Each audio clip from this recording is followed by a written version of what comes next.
भद्रक जिले में कलाकार भत्ता प्रदान में व्यापक जालियाती होइथिबा अभियोग करी जिलापालक कार्यालय सम्मुख में विक्षोभ प्रदर्शन करिसेंती जिला कलाकार संघर कर्मकर्ता माने।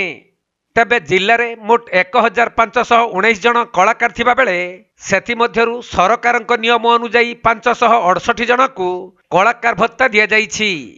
किंतु विभागीय अधिकारी वैमातृक मनोभाव जगू जालियाती करा जाई प्रकृत कलाकार मानकु चयन करा जाई नथिबारु सेमाने सरकारी भत्ता पाइबारु वंचित होइथिबा कलाकार महासंघ अभियोग करिछि। आउ एहार सठिक तदंत पई जिलापालंकु एक दाबी पत्र प्रदान करिसेंती। मो होछि जिला कला संस्कृति संघर उपसभापति। मो सहित जिलार प्रत्येक ब्लॉकर कलाकार संघर उपसभापति माने उपस्थित अछंती। जिलापालंकु नूतन जिलापाल आछंती तांको आमे साक्षात करिवु संबर्धना करिवु। तत्सहित जिले कलाकार भत्तारे होइथिबा जालियाती संबंध में आमे अभियोग करने को आसीछु।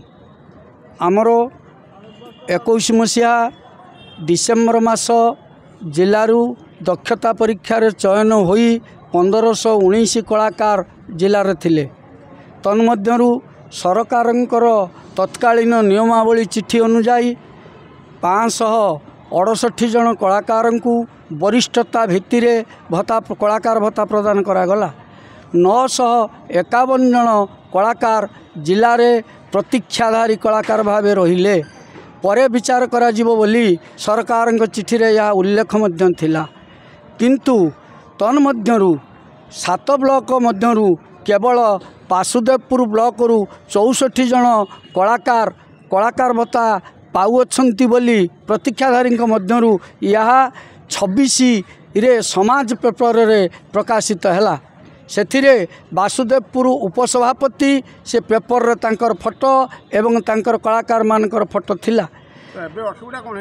एबे असुविधा आइछि जे वासुदेवपुर कलाकार संघर उपसभापति मते आ संस्कृति अधिकारी को दरखास्त कला परे सेमानंकर अंगुली निर्देश हेउथिला जे तांको कथार बुझा पड़ुला या भद्रक जिलार कला संस्कृति कार्यालय भितरे ये कार्य करा जाई अछि।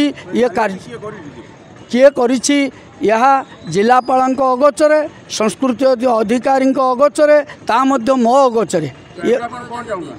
एबे आमे चाहूँ प्रकृतर ये जालियाती करिछि किए ताकू पुंखानुपुंख तदंत करा जाई कार्यानुष्ठान ग्रहण करा जाऊ। टंका नुहे मासकु 2000 करी अनेक टंका 64 जन कलाकार खाता को जाई अछि। तार प्रमाण मध्य आम पाखरे उपलब्ध। भद्रक जिल्लारू सुनील दत्तଙ୍କ रिपोर्ट कोणार्क लाइव।